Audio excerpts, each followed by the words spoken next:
Ketua Tim Penggerak PKK Pusat, Tri Tito Karnavian, menyebut Toraja sebagai salah satu keajaiban dunia yang perlu terus dijaga, dikembangkan, dan diperkenalkan lebih luas hingga ke tingkat internasional.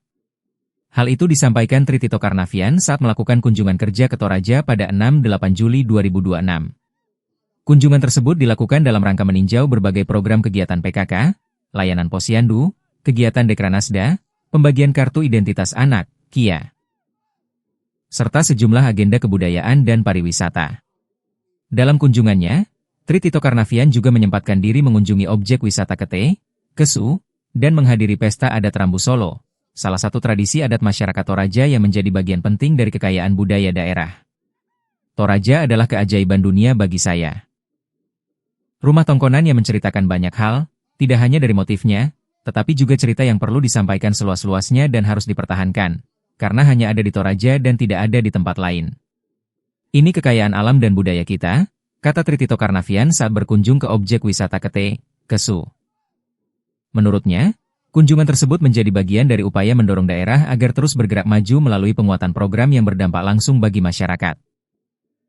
Ia juga mengajak masyarakat untuk mendukung program pemerintah serta bergerak bersama PKK dalam memajukan kualitas hidup keluarga dan masyarakat. Mari kita dukung semua program pemerintah, karena dengan dukungan masyarakat, pemerintah dapat berkembang. Mari bergerak bersama PKK untuk memajukan masyarakat Toraja, ujarnya. Sementara itu, Ketua TP PKK Toraja Utara, Damayanti Bati, menyambut antusias kunjungan Ketua PKK Pusat tersebut.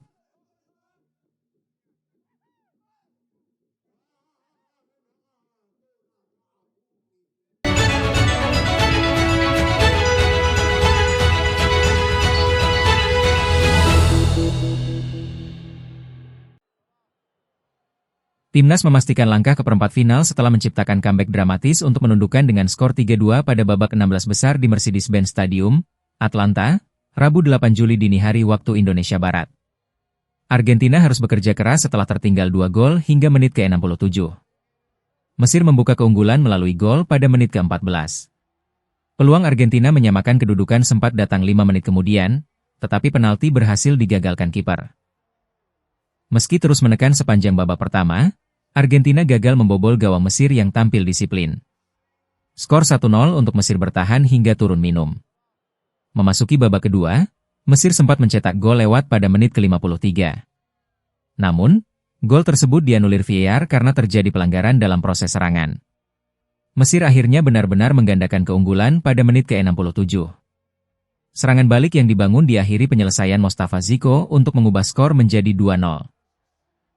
Argentina mulai bangkit pada menit ke-79 ketika memanfaatkan umpan Messi untuk memperkecil ketertinggalan menjadi 2-1.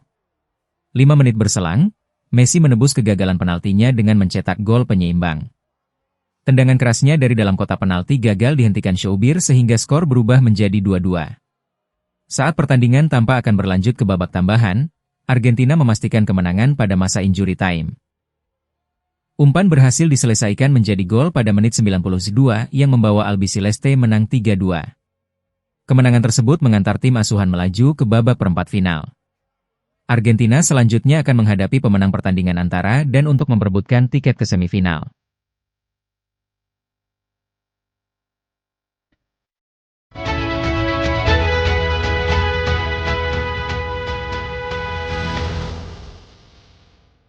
Namun saya yakin pasti ada juga pertanyaan nanti yang akan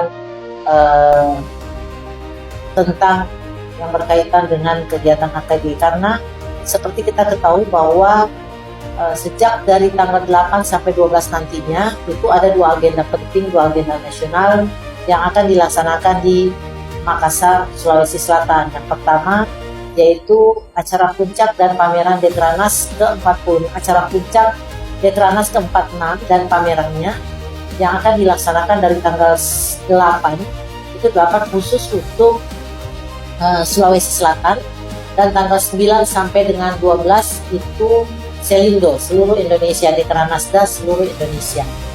Sehingga kegiatan ini akan berlangsung sejak tanggal 8 sampai dengan 12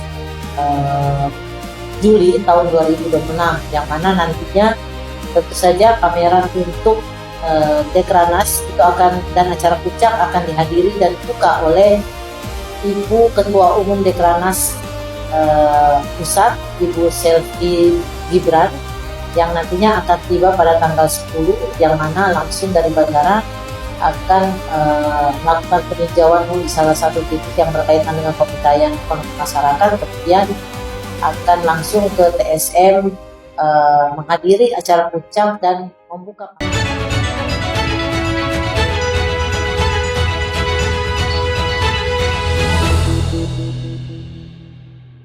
Presiden Prabowo Subianto bersama Perdana Menteri, PM, India Narendra Modi mengunjungi Kompleks Candi Prambanan, Kabupaten Sleman, Daerah Istimewa Yogyakarta, DIY, pada Rabu, 8 Juli 2026.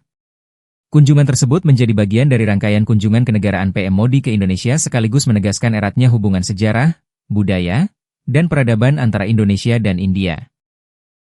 Sebelumnya, dalam perjalanan menuju lokasi kegiatan, helikopter yang membawa Presiden Prabowo dan PM Modi sempat berkeliling memutari kawasan Candi Prambanan saat memasuki wilayah udara situs warisan budaya dunia tersebut.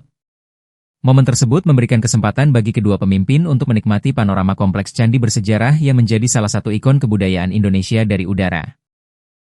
Setibanya di kawasan Candi Prambanan, Presiden Prabowo dan PM Modi disambut oleh Menteri Kebudayaan Fadly Zon.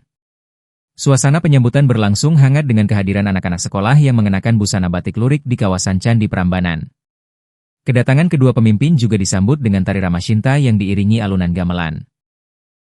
Tarian klasik gaya Yogyakarta yang dibawakan oleh 4 penari anak dari Paguyuban Kesenian Suryo Kencono tersebut menampilkan tokoh-tokoh pewayangan dari epos Ramayana, yakni Prabu Ramawijaya,